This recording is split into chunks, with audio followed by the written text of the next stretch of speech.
Auditeurs, auditrices des programmes de Studio Kalangu, fidèles téléspectateurs et téléspectatrices, bonsoir. Bienvenue au Forum de la presse de Studio Kalangu, le rendez-vous hebdomadaire de décryptage de l'actualité de la semaine qui s'achève. Nous avons choisi 3 sujets qui ont dominé les nouvelles. D'abord, la déclaration du président béninois Patrice Talon qui veut rétablir rapidement les relations entre le Bénin et ses voisins qui ont connu des coups d'État, notamment le Niger. Ensuite, la décision du Conseil national pour la sauvegarde de la patrie et du gouvernement de suspendre toute forme de coopération avec l'Organisation internationale de la francophonie, OIF. Enfin, évidemment, la 44e édition du Sabre national, la lutte traditionnelle, qui se déroule à Agadez depuis le 23 décembre 2023. À 3 jours de la fin de la compétition, la shortlist des prétendants au sabre national se précise. Pour en débattre, j'ai le plaisir de recevoir sur ce plateau Memouna Diado, elle est journaliste indépendante. Bonsoir Memouna. Bonsoir Nafisa. Arimi Abba, journaliste à la radio alternative. Bonsoir. Bonsoir Nafisa. Et Hussein Issa, journaliste indépendant. Bonsoir. Bonsoir Nafisa. Je suis Nafisa Adam Sirfou à la modération.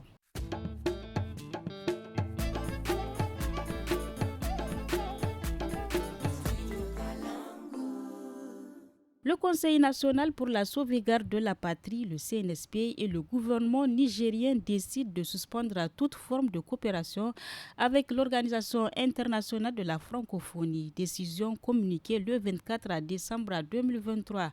Pour les autorités nigériennes, il s'agit de la réponse du berger à la bergère. En effet, le 19 décembre 2023, l'OIF a suspendu le Niger de ses instances. Je commence avec vous, Memouna Diado, vous êtes journaliste indépendante. Quelle analyse donnez-vous à cette décision de Niamey? Nafisa, mais tu as déjà répondu à notre place puisque tu dis que c'est une réponse du berger à la bergère. Oui. Mais c'est effectivement c'est ça, parce que qui a commencé en premier, c'est l'OIF, oui. c'est l'OIF à travers son communiqué. Et c'est bien normal aujourd'hui que le gouvernement de la transition aussi réplique pour faire comprendre d'abord à l'OIF, l'Organisation internationale de la francophonie, que l'idée était partie d'abord du Niger. Depuis 1970, le Niger fait partie des pères fondateurs de la francophonie. Donc, qu'on soit... Moi, en tout cas, ça ne m'a pas étonné, parce qu'on sait qui tire les ficelles. L'OIF est où? On sait que c'est toujours la France qui tire les ficelles. C'est un jeu, et l'OIF n'a pas à se mêler normalement de la situation entre la France et le Niger, entre Macron et le Niger, parce qu'on ne parle pas de la France tout entière, mais c'est un seul individu qui est en train de s'aimer la zizanie. Et, oui, et je pense qu'en fait, l'OIF, c'est la francophonie. On a bien dit que c'est la francophonie. Donc, ça regroupe déjà les pays francophones. Ce n'est pas seulement le Niger. Il y a combien d'États de pays francophones qui ont déjà passé par des coups d'État, mais qui sont jusque-là acceptés par l'OIF. Mais selon vous, aujourd'hui, qu'est-ce qui a motivé cette décision même de l'OIF de suspendre le Niger de ses instances? Mais c'est ce que je suis en train de dire. Il n'y a pas de motif valable. On ne sait pas pourquoi, en fait, cette suspension. Parce que tout simplement, c'est un conflit que je suis en train de raconter, que je suis en train de dire. C'est déjà une même mise qui est derrière l'OIF. Ça n'explique que cela. Mais quelle est cette même mise? Il y a la France déjà de visa. Et il y a encore, il ne faut pas oublier cette histoire de CEDEAO là. C'est les pays, il y a les pays francophones qui sont à l'intérieur donc de cette histoire de CEDEAO. Et le gros problème aujourd'hui, moi je ne vois pas l'intérêt à l'OIF puisque déjà l'ONU reconnaît déjà les militaires au pouvoir, le CNSP au pouvoir. Donc moi, je ne vois pas l'intérêt donc, de la francophonie. Mais bon, si la francophonie... Mais vous venez vous-même de le dire que le Niger est l'un des pays fondateurs de la francophonie. Cela peut-être aura un impact ou pas pour le pays? Bon, cela ne peut pas avoir un impact, hein. Je pense que les gens doivent en fait comprendre aujourd'hui pourquoi l'intérêt même de la création de l'OIF. Aujourd'hui, il n'y a plus d'objectif pour l'OIF. L'OIF n'a pas encore... c'est en tout cas à démissionner, à démissionner de ses prérogatives. Donc nous, on n'a pas à s'inquiéter, le Nigérien n'a pas à s'inquiéter. S'ils veulent même, nous, on va revenir avec nos langues nationales, pourquoi pas? Alors, Arimi, l'OIF suspend donc le Niger de toutes ces instances. Le Niger réplique en quittant aussi toutes les instances de l'OIF. Quelle analyse donnez-vous à ces décisions? Bon, de la création à aujourd'hui, je me dis que la façon de voir de l'OIF a évolué. Je crois que tout le monde ici, chacun suit un peu comment l'OIF participe au processus électoraux dans les pays membres de l'OIF. Parfois, ça frise même l'interventionnisme parce que c'est eux qui donnent généralement le cutus, ils auditent le fichier électoral, voilà, des choses comme ça, quoi. C'est vrai que c'est les membres qui peut-être ont décidé de tout ça. Mais moi, je pense que par rapport à la situation actuelle, le CNSP n'a pas à s'appesantir sur des questions de ce genre. Donc, vous voulez dire que le CNSP n'aurait pas dû aussi prendre cette décision de quitter? Même pas s'intéresser à ça. Ils ont trouvé le moyen de faire savoir aux Nigériens que voilà, ils viennent de suspendre notre pays. Parce qu'en fait, dans le fond, les Nigériens ne savent pas quel intérêt particulier le Niger tire de sa participation ou non aux activités de l'OIF. Mais est-ce que vous pensez que l'OIF même serait revenu sur sa décision? Ils vont revenir sur leur décision. Je n'ai pas en mémoire exactement comment leur suspension est formulée, mais il faut savoir que c'est la même démarche, à mon avis, que l'Union africaine, que la CEDEAO, que l'ONU, n'est-ce pas? Au moment où les États, comme je le disais la fois dernière, les États-Unis sont le déclencheur en fait, de ce processus. Reconnaître le coup d'État, ça veut dire, bon, dans les textes de ces organisations-là, généralement, revient à suspendre aussi le pays de l'activité, des activités des organisations. Donc, vraiment, il ne faut pas en faire un problème. Moi, à mon avis, ça y va et ça tend même d'ailleurs vers la reconnaissance de la junte et la reprise des activités parce qu'à chaque fois, il faut avoir comment on appelle, un calendrier, un agenda des activités où ceux qui ont fait le coup d'État tracent ou ceux qu'ils tracent en collaboration avec des organisations sous-régionales. Je pense que ce n'est pas important. Ça ne doit pas... La CEDEAO, c'est plus direct. La CEDEAO, c'est plus concret parce que nous vivons dans notre chair, même si on a été résilient.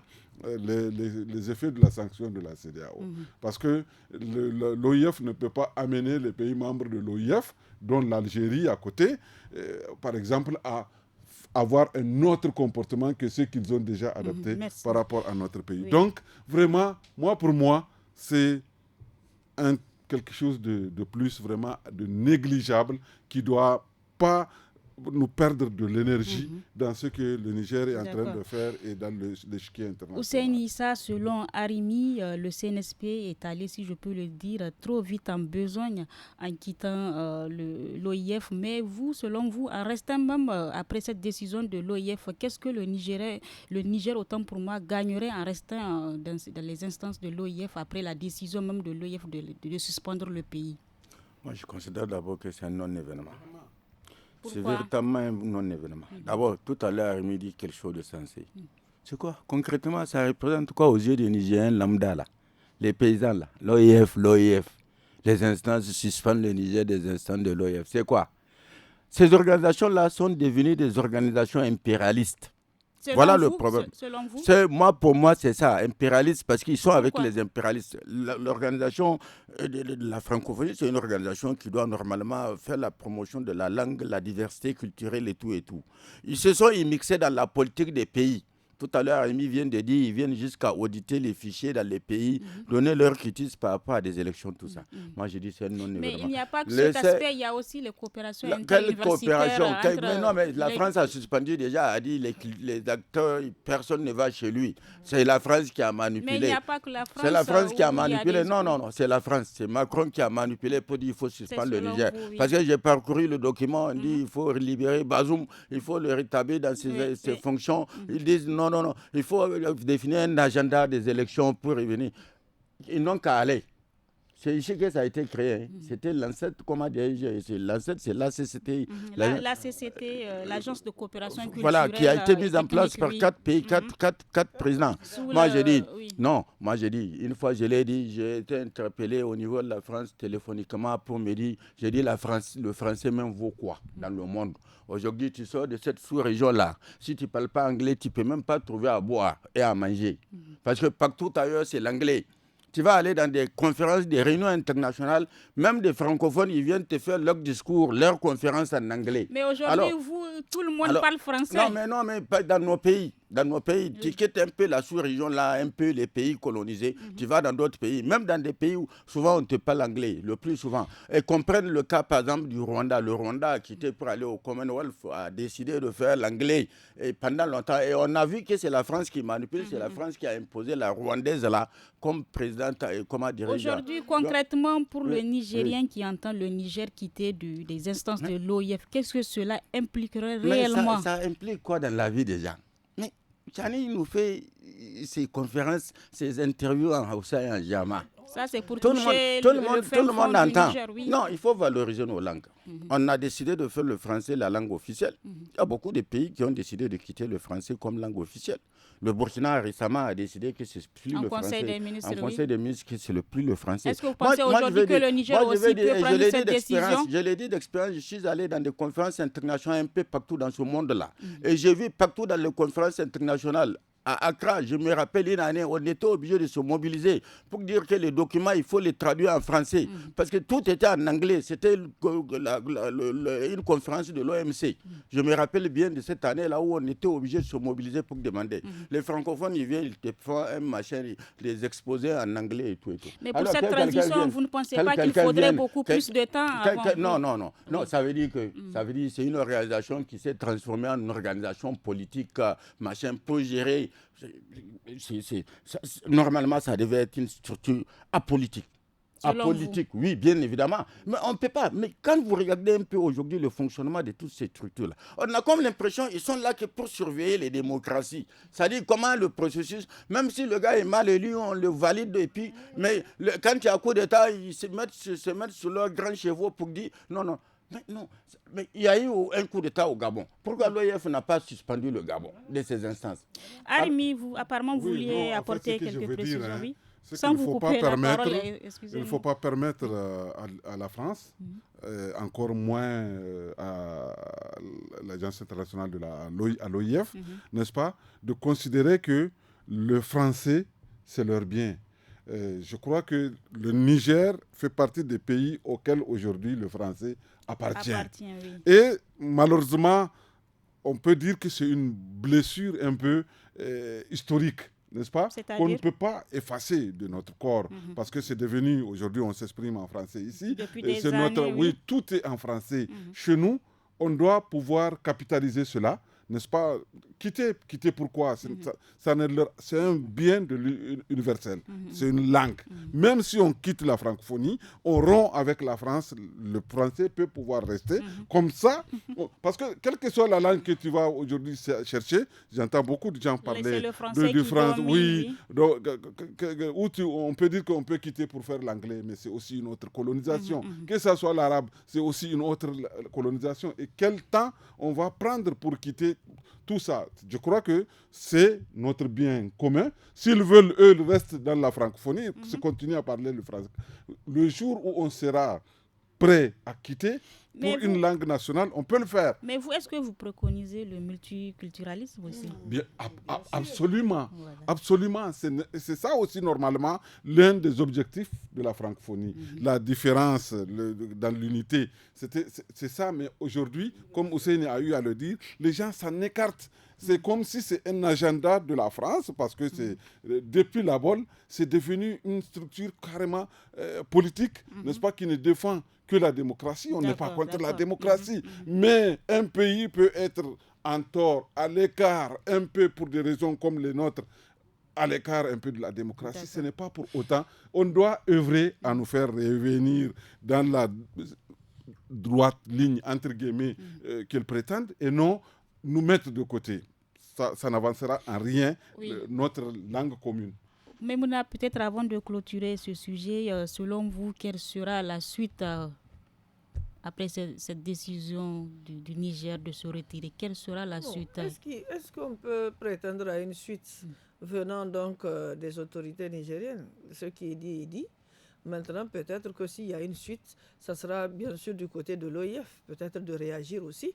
Et en attendant, peut-être qu'ils vont revenir à de meilleurs sentiments. Mais en termes de conséquences, qu'est-ce que le Niger perd aujourd'hui? Mais est-ce que le Niger perd quelque chose? Je ne vois pas, hein. Je ne vois pas, nous continuons à parler la langue. Je ne vois pas qu'est-ce que nous perdons, puisque même aujourd'hui pour Mais ce ne sera pas un paradoxe à quitter toutes les instances et continuer à parler le français historique. Non, ça ne pose pas problème. Ça ne pose pas problème. C'est que nous n'allons pas adhérer à leur fora, à leur des activités concernant l'OIF, les financements aussi. Mais bon, on s'en est bien sorti avec la CEDEAO. Je ne pense pas pourquoi on ne peut pas aussi s'en sortir.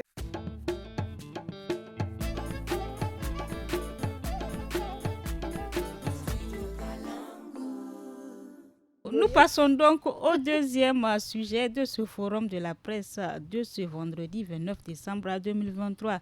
Le contexte lors de son discours, c'est donc les relations entre le Bénin et ses voisins. Lors de son discours annuel à la nation devant l'Assemblée nationale prononcé le 21 décembre, Patrice Talon a déclaré vouloir rétablir rapidement les relations entre le Bénin et ses voisins qui ont connu des coups d'État. Le président béninois a affirmé, je cite, « Il y a un temps pour condamner, un temps pour exiger et un temps pour faire le point et prendre acte. » Fin de citation. Il évoquait notamment le Niger où le président Bazoum a été renversé en juillet. Alors Arimi, que comprenez-vous de cette déclaration du président Patrice Talon? Je crois qu'il est revenu sur terre, tout simplement. C'est-à-dire on trouvait tout à fait ridicule le comportement très engagé qu'il avait envers vraiment les décisions de la CEDEAO. De la CEDEAO, oui. Avec vraiment, il n'est pas le géant de la CEDEAO, mais il est rentré pour faire un discours vraiment va-t-en-guerre contre le Niger. Et aujourd'hui, il veut nous faire savoir que non, il a été le porte-parole du grand groupe. Or, en la matière, personne ne peut enlever le fait que c'est parce que tu es d'abord le président du Bénin que tu étais dans cette structure-là et que tu as eu le droit à la parole. Parce qu'avec le président ivoirien et le président Tounoubou, ils étaient vraiment les plus acharnés, y compris pour la décision de venir en guerre pour le Niger. Et tout le monde, je suis persuadé d'ailleurs chez lui aussi, mais aussi au Niger, tout le monde était étonné, vraiment très surpris de ce comportement qu'un Béninois peut avoir vis-à-vis du Niger. Aujourd'hui, il vient de dire que non, lui-même, ce n'est pas au fond de lui qu'il pensait et qu'il a suivi le groupe et tout. Moi, ça ne m'étonne pas. Je m'attendais à ça et c'est pourquoi, quand il s'est agi de mettre l'AES en place, l'Alliance des États du Sahel en place, je me disais, mais ou bien c'est juste un point de départ, mais comment ça peut se faire sans des pays comme le Tchad, mais le Bénin, le Nigeria, parce que ces pays, en réalité, il y avait, selon vous, donc, un lien fort entre ces pays. Un lien très fort. Ancestral, oui. Oui, qu'on ne peut pas nous séparer. Et je voyais ça tout simplement comme le passage d'un homme politique qui, à un moment T, voulait de quelque chose et qu'il est allé trop loin. Certainement, il l'a fait pour plaire à son groupe et à ses commanditaires. Et aujourd'hui, je ne suis absolument pas étonné qu'il revienne parce que c'est le passage obligé le Bénin et le Niger, c'est intimement lié. On ne peut pas séparer, même quel que soit l'homme politique qui va venir, il ne pourra pas le séparer parce que la nature nous a mis ensemble. Et donc, c'est de cela qu'il s'agit. Ce n'est pas étonnant qu'il revienne sur Terre et qu'il va demander peut-être même jusqu'à une audience au CNSP. Pourquoi pas? Parce que s'il le laisse, si la CEDEAO ferme les yeux parce qu'ils l'ont déjà poussé très loin, c'est sa population qui risque de marcher par... La population... Parce que, au plan économique, beaucoup de statistiques ont montré qu'ils ont beaucoup de difficultés parce que... Le pays a beaucoup plus souffert que le Niger. Oui, bien. Pas plus souffert peut-être, parce que nous, on a voulu nous l'imposer de tous les côtés, mais c'est seulement le Bénin qui est malheureusement fermé dans la réalité. Le pays souffre, en tout cas du point de vue au moins économique, ça ne va pas. Parce que l'essentiel des recettes, surtout selon eux-mêmes, selon leurs spécialistes, les recettes fiscales du Bénin sont tirées vraiment par la traversée par des marchandises devant venir au Niger ou devant transiter par le Niger et qui passent par leur pays. Alors par leur oui, port. justement, premier effet pourrait-on dire, hier 27 décembre 2023, le directeur général du port autonome de Cotonou, Bart Joseph Johan, annonce la levée de l'interdiction des importations transitant vers le Niger, une information relayée par des médias au Niger et au Bénin. Pourquoi M. Van explique que cette mesure a été prise dans le sens d'améliorer les conditions opérationnelles de traitement des marchandises au port de Cotonou, notamment la réduction du taux de congestion. Alors ma question, Ousseini, est-ce que c'est un premier pas dans ce processus du rétablissement des relations souhaité par le président Talon? Moi, honnêtement, quand j'ai lu le communiqué, je me suis dit, mais ces gens-là, ils nous prennent pourquoi? Ils se sont levés un beau matin, ils ont dit même l'accès des marchandises nigériennes. Moi, j'ai suivi un peu ce dossier-là de très près. Leurs raisons?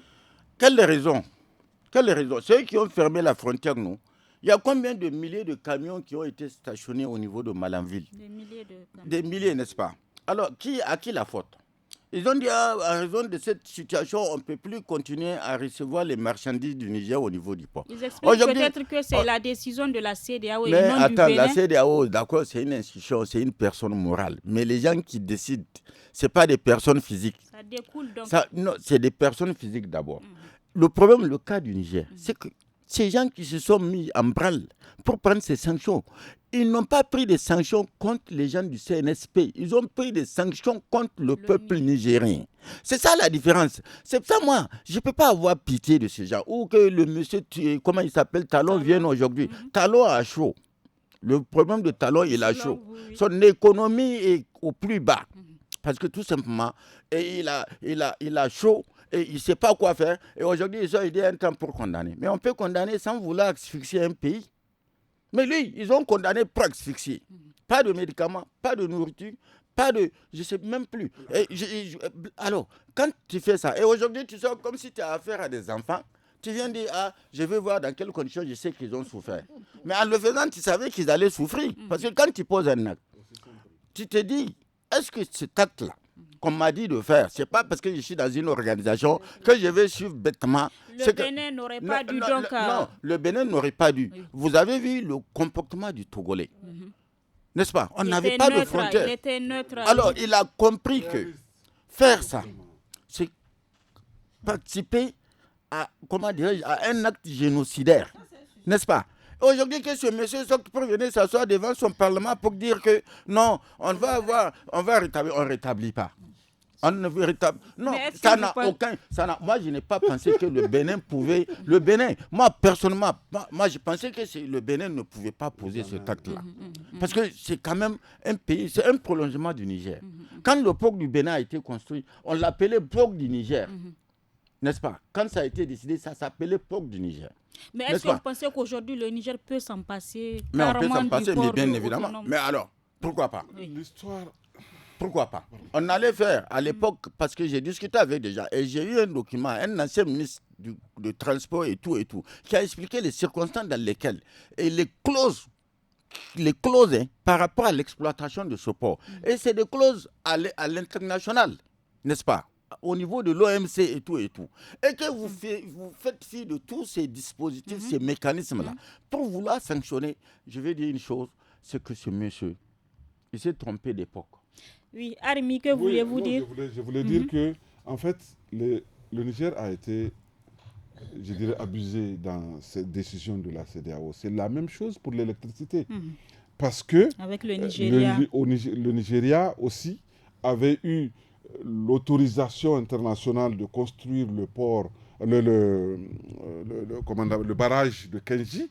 C'était en empêchant au Niger de ne pas construire Kandaji, parce que si en amont le Niger construisait Kandaji avec la taille de l'époque, n'est-ce pas, le Nigeria n'allait pas avoir suffisamment d'eau pour construire Kandaji, n'est-ce pas?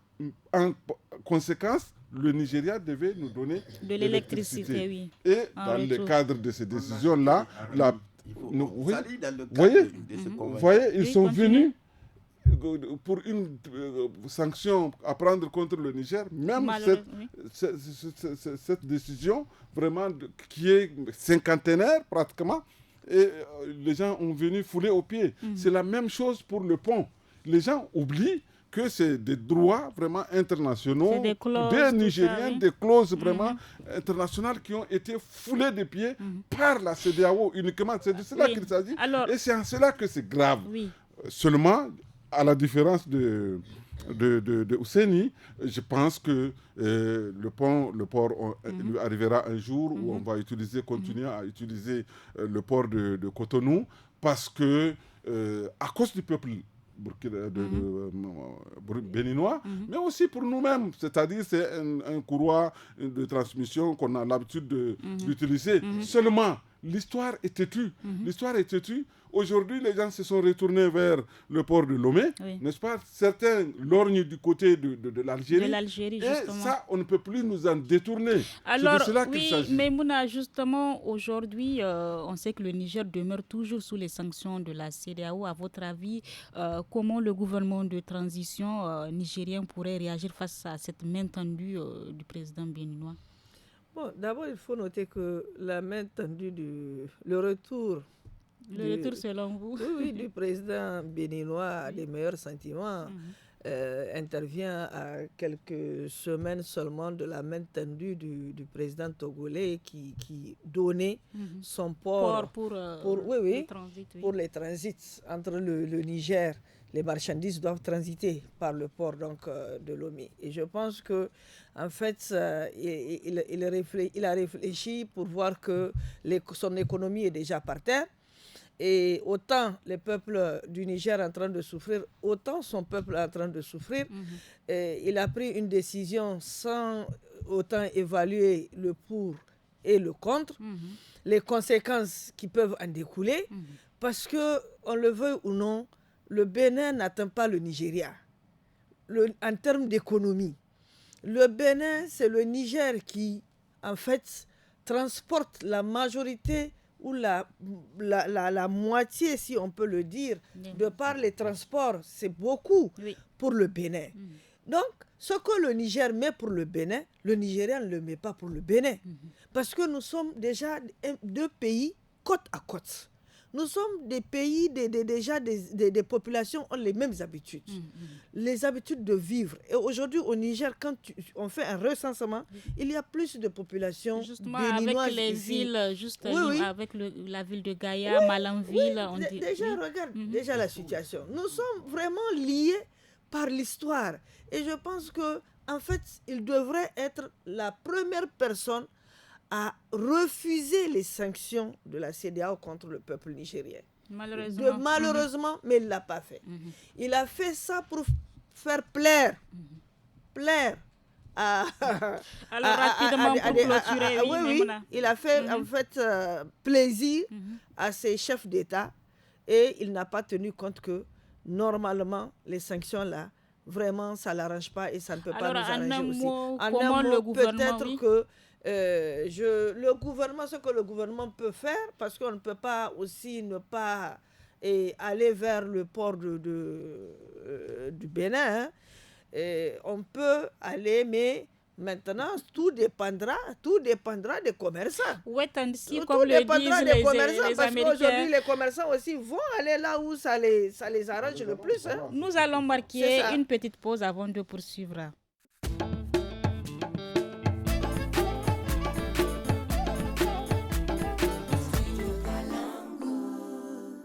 Dernier sujet, parlons sport et de la 44e édition du Sabre national qui a débuté le 22 décembre à Agadez. À la mi-journée du jeudi 28 décembre 2023, 13 lutteurs restent invaincus. Ils poursuivent la course pour détrôner le champion en titre Kadri Abdou dit Isaka Isaka. Ils rêvent de soulever le précieux sabre argenté de cette année.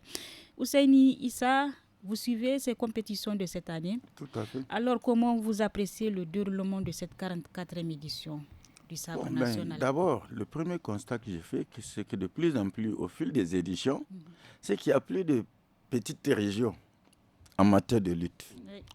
C'est-à-dire?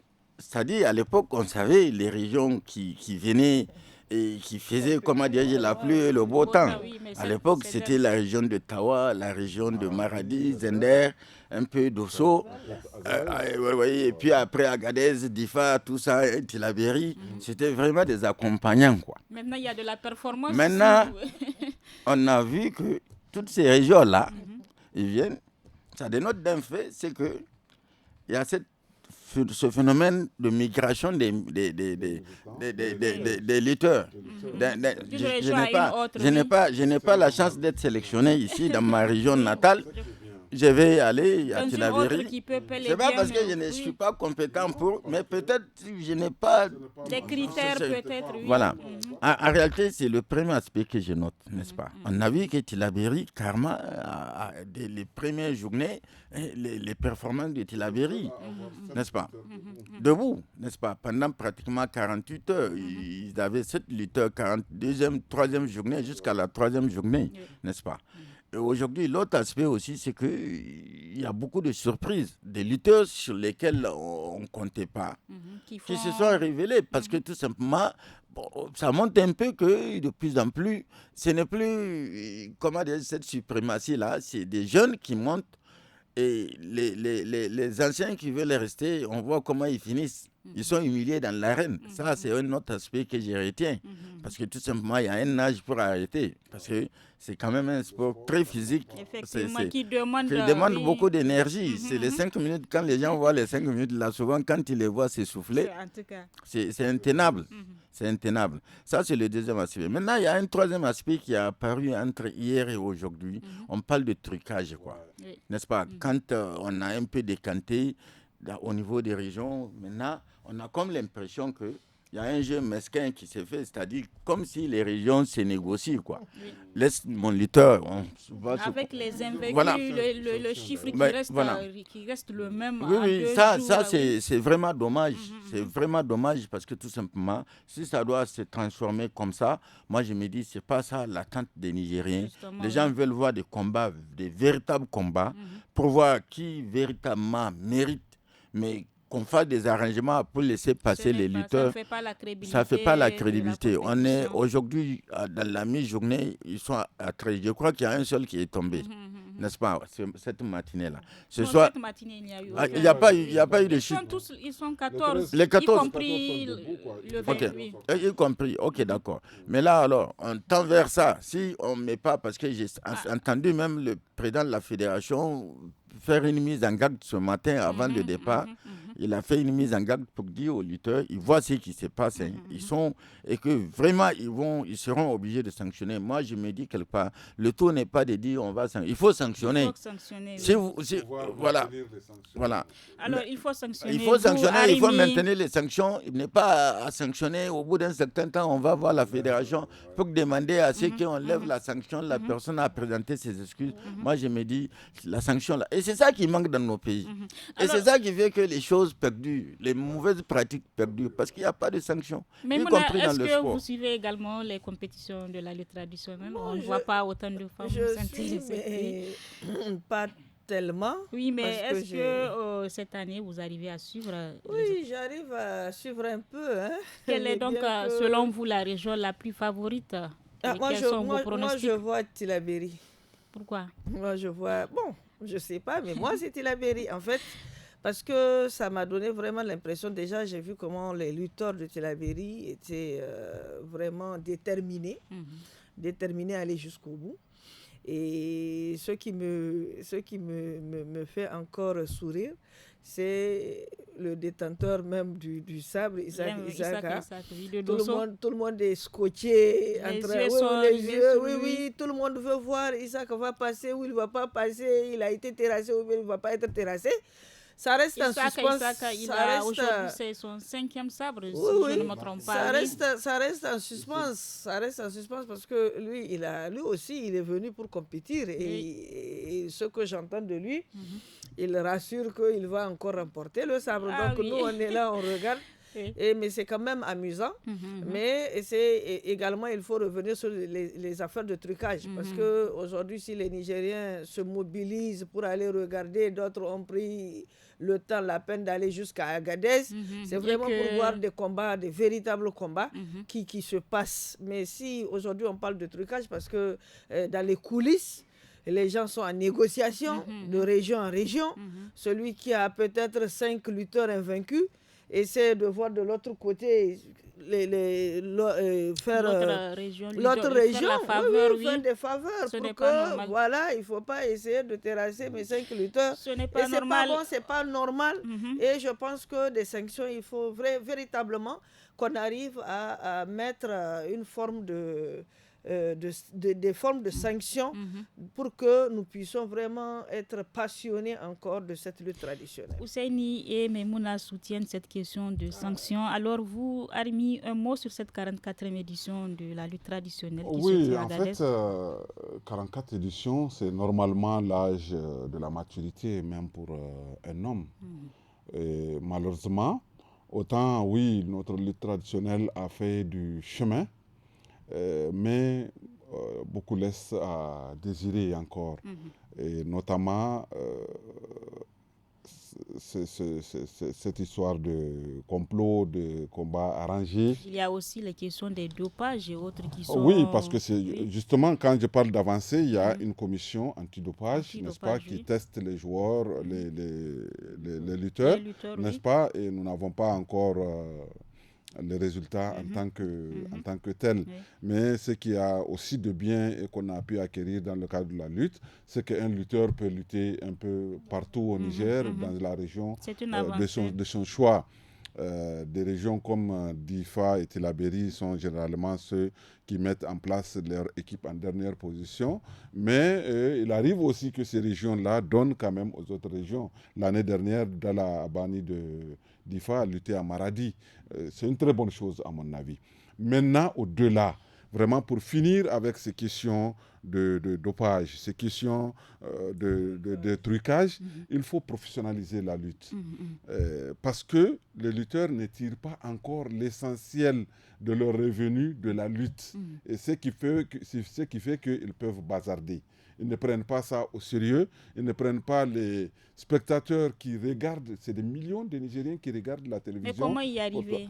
Justement, il faut introduire le poids dans la lutte, parce que le sport, c'est déjà ça. Il y a un poids, non? Non, malheureusement, quel que soit, c'est le tirage qui détermine. Donc il faut mettre C'est-à-dire l'accent un lutteur de 50 kilos peut lutter avec un lutteur de 120, 130 kilos. Ce qui fait que si on remonte, je ne me rappelle pas qu'un lutteur de moins de 75 kilos ait remporté le sabre. Oui. Et donc ça, c'est quelque chose à corriger. Et il faut aussi valoriser le classement par équipe. Ça ne vaut rien. Donc un lutteur qui est déjà tombé, même son équipe peut lui permettre d'aller tomber face à quelqu'un qui est invaincu pour qu'il n'ait pas de dents contre lui et tout. Mais le sport, c'est au-delà de ça. Avec ton propre frère, si tu es amené à être dans le terrain, dans l'arène, tu n'as plus le droit de tricher. Parce que c'est ça il s'agit de respecter la discipline que tu pratiques et il s'agit aussi de respecter les spectateurs qui mettent leur argent. Ce qui fait qu'il faut valoriser aussi les prix, les titres individuels. C'est-à-dire, il y a telle catégorie, généralement en sport de combat, il y a 5 catégories, on les répartit, les gens combattent dans ce machin. Maintenant, la catégorie phare, c'est comme en boxe, c'est le super lourd. C'est eux qui vont remporter le plus et ça marche. Bon, j'ai compris, j'ai discuté avec beaucoup de spécialistes de la lutte nigérienne qui me disent non, la lutte nigérienne va perdre. Mais si on s'en tient à ça, la lutte nigérienne ne sera jamais une lutte internationale. Or, c'est ça l'objectif. C'est notre apport vraiment au sport au plan mondial. C'est nous qui l'avons jusque-là avec les Sénégalais, mais eux, ils font la lutte avec frappe. C'est nous qui l'avons porté jusqu'au jeu de la francophonie. Justement, on voit les hommes sont beaucoup plus intéressés à cette lutte, mais dans les arènes, ces dernières années, on voit beaucoup plus de femmes. Est-ce à dire qu'il y a un engouement venant de la femme? Non, c'est véritablement un sport national. Oui, le football, jusqu'à aujourd'hui, mobilise plus de monde, mais ça, c'est parce que c'est dû à la jeunesse de notre population. Par contre, la lutte, vraiment, chaque année, contrairement à ce qui arrive avec beaucoup de disciplines qui reculent, la lutte engrange plus de monde. Et la jeune féminine, vraiment, s'intéresse, ce qui est une très bonne chose. J'espère que la fédération va aussi nous amener à nous proposer un championnat féminin. Oui, justement, j'allais poser la question à Maïmouna. Oui, moi, je suis tout à fait d'accord. Je suis tout à fait d'accord. N'est-ce pas? Oui. On peut à la nigérienne. Est-ce qu'il y a déjà existé, que je connaisse, dans notre société? Il n'y en a pas eu parce que c'était une discipline carrément... Est-ce que c'est envisageable? Voilà, mais c'est envisageable parce que ça permet aussi de montrer que la femme, elle aussi, elle est capable de faire. Alors, Ousseini, à part cette compétition annuelle qui est organisée dans les différentes régions, qu'est-ce qui doit être fait pour vraiment faire vivre davantage la lutte traditionnelle au Niger? Je pense que le ministre, je crois, le ministre l'a dit, hein, il faut professionnaliser l'activité. Voilà. C'est important. On ne peut pas continuer, ça fait 44 ans que ça se tient, sans tenir compte des années qui n'ont pas été organisées. Si on doit mettre toutes ces années, alors il faut professionnaliser, il faut faire en sorte que les lutteurs puissent vivre de ce qu'ils font. Voilà. Mais au-delà des lutteurs, est-ce que les régions même gagnent de ces... Oui, mais les régions, c'est quoi? Tout se concentre autour de la semaine là, où on fait des prix, on donne frais de participation. Retombée. Mais bon, il y a des retombées. La région où on organise bien évidemment, les gens se déplacent, les gens achètent le commerce. Voilà. Commerce, mais c'est dans la région seulement. Ailleurs, dans les autres régions, les gens suivent à distance. Mais moi, je pense qu'en professionnalisant, en créant les conditions avec un championnat régulier, c'est-à-dire, on peut carrément exporter, comme l'a dit Arimi. Mais on ne peut pas continuer à organiser juste pendant la période de 10 jours. Et c'est fini, et puis il faut attendre encore l'année d'après.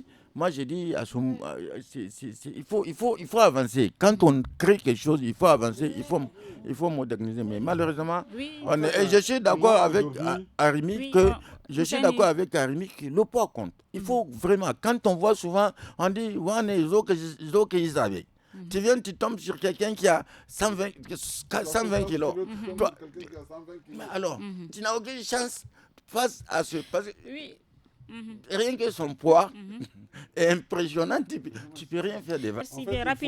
Il faut professionnaliser, c'est de cela qu'il s'agit. Pour leur prise en charge, il y a ce qu'on appelle la loi Abdoul.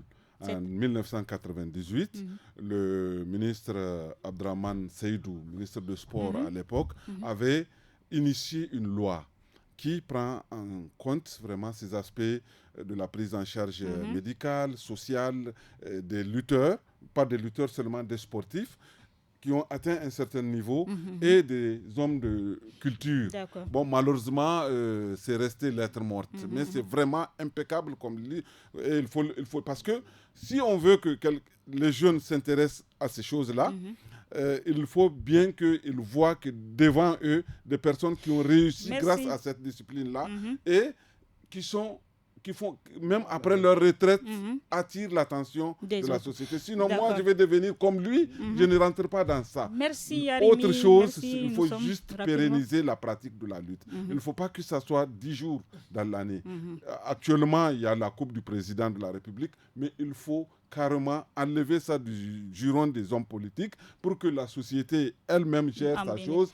Les arènes on en a dans toutes les régions, que ça soit animé toute l'année. Il faut créer des écuries comme il faut pérenniser donc la lutte Voilà. traditionnelle. C'est ici donc que prend fin ce forum. Nous souhaitons donc une bonne poursuite des compétitions.